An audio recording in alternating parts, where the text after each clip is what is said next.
हाँ जी सर, हमारे पास ये है लाइक एक आपके पास ये सॉलिड स्फीयर है और इसके ये सेंटर ऑफ मास पर एक आपका बेसिकली लगा हुआ है, बेसिकली स्प्रिंग लगा हुआ है, राइट। और अब उसको हम लोगों ने बेसिकली जो डिस्प्लेस किया है बेसिकली एक्स से, और हम लोगों ने फिर उसको तो रिलीज कर दिया है। हमें बताना है find the time period of the oscillation, right.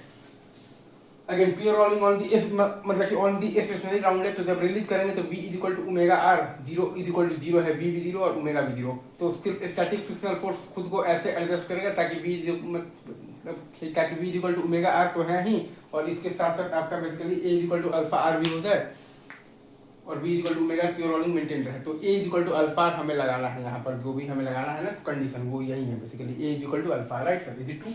तो यहाँ पर आप देखिएगा तो a इज इक्वल टू आपके पास क्या आएगा, फ्रिक्शनल फोर्स का कोई भी एक डायरेक्शन मान लेते हैं और फिर हम लोग फ्रिक्शनल फोर्स का वैल्यू निकाल लेते हैं। अगर वो आ गया है पॉजिटिव मतलब कि जो मान लेते वो सही है, और अगर वो आ गया है निगेटिव मतलब कि जो मान थे वो डायरेक्शन आपका गलत है, उसका उल्टा डायरेक्शन चाहिए। तो a लिखिएगा तो kx minus f by m, और अल्फा आपके पास क्या होता है, टॉर्क बाई आई होता है, राइट। टॉर्क है आपके पास बेसिकली क्या है आपके पास एफ इंटू आर। चूंकि आपका स्प्रिंग फोर्स जो है वो आपका सेंटर ऑफ मास से पास हो रहा है तो उसका टॉर्क जीरो है। क्योंकि यहाँ पर आपके पास बेसिकली जो है ना बेसिकली स्प्रिंग फोर्स जो है वो आपका सेंटर ऑफ मास से पास हो रहा है, तो उसका टॉर्क आपका यहाँ पर जीरो है, right. K x minus f by m ये है आपका ए, और अल्फा होता है बेसिकली आपका बेसिकली क्या होता है, तो टॉर्क बाई आई। टॉर्क है आपका बेसिकली यहाँ पर क्या है तो एफ इंटू आर, और बाई आई है आपके पास 2/5 एम आर स्क्वायर। अल्फा होता है आपके पास बेसिकली तो क्या होता है टॉर्क बाई आई, और टॉर्क है आपके पास यहाँ पर बेसिकली एफ इंटू आर, और बाई आई है आपके पास 2/5 into m r square, right sir, is it true. और ए इज इक्वल टू आता है आपका यहाँ पर, तो अल्फा आर लगाएंगे तो ये बराबर मतलब कि आ जाएगा आपके पास अल्फा इंटू आर, तो एफ बराबर आ गया है आपके पास 2kx/7। एफ का पॉजिटिव आना इस बात का संकेत है कि हमने जो डायरेक्शन माना था फ्रिक्शनल फोर्स का वही डायरेक्शन है। एफ का पॉजिटिव आना यहाँ पर इस बात का संकेत है कि हमने जो फ्रिक्शनल फोर्स का डायरेक्शन माना था वही डायरेक्शन है आपका बेसिकली फ्रिक्शनल फोर्स, राइट। तो ए आपके पास तो बेसिकली तो क्या आ गया है 5kx/7m, टी आपके पास क्या आ गया है 2 pi under root of the 7m/5k। ऐसे ही हम लोग चाहें तो बेसिकली यहाँ पर वो भी लगा सकते हैं बेसिकली एनर्जी मेथड। ये आपका कौन सा मेथड था, फोर्स मेथड। हम लोग चाहें तो ये यहाँ पर आपका बेसिकली एनर्जी मेथड भी लगा सकते हैं। तो स्प्रिंग में चूंकि जब सेंटर ऑफ मास आपका जब डिस्प्लेस हुआ है एक्स से, तो स्प्रिंग फोर्स नहीं सॉरी, तो स्प्रिंग में एलोंगेशन भी आएगा एक्स, क्योंकि इस बार स्प्रिंग आपका सेंटर ऑफ मास से जुड़ा हुआ है।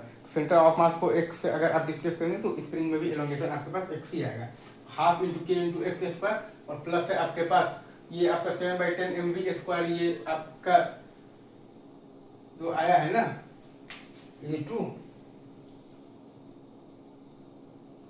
ये ट्रू सर।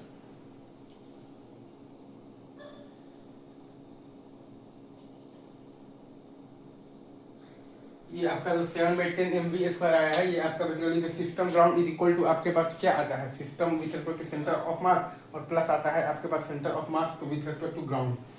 और चूंकि मतलब यहाँ पर आपके पास क्या है v is equal to omega r है, क्योंकि ये आपका pure rolling on the stationary ground होता है, half into I into omega square और प्लस हाफ mv स्क्वायर। तो आपका यहाँ पर क्या आएगा 7/10 इंटू mv स्क्वायर आएगा, राइट सर। तो आप यहाँ पर भी जब लिखिएगा ना तो half into k x square और प्लस आ जाएगा आपके पास 7/10 mv स्क्वायर बराबर है आपके पास कॉन्स्टेंट। ये है मतलब कि आपका बेसिकली स्प्रिंग का पोटेंशियल एनर्जी है, बेसिकली इलास्टिक पोटेंशियल एनर्जी, और ये है आपका सॉलिड स्फीयर का टोटल काइनेटिक एनर्जी है, और बराबर आपके पास है कांस्टेंट। तो डिफरेंशिएट मार दीजिए तो kxv और प्लस है आपके पास 7/5 into mva is equal to 0। तो ए आपके पास क्या आ गया है माइनस ऑफ दी 5kx/7m। तो t आपके पास क्या आ गया है, तो मतलब आ गया है बेसिकली क्या आ गया है 2 pi under root of the 7m/5k। ये देख लीजिए, ये आप पूरा छाप लीजिए। तो आप चाहे तो फोर्स मेथड से भी आप कर सकते हैं, या फिर आप चाहे तो एनर्जी मेथड से भी आप सवाल को सॉल्व कर सकते हैं। तो इसमें आपके पास कोई भी रॉकेट साइंस इन्वॉल्व नहीं है, इज इट ट्रू। ये सही है क्या, अभी रखते हैं यहीं पर, बाकी बातें आपसे आगे की जाए, ठीक है। Thank you very much.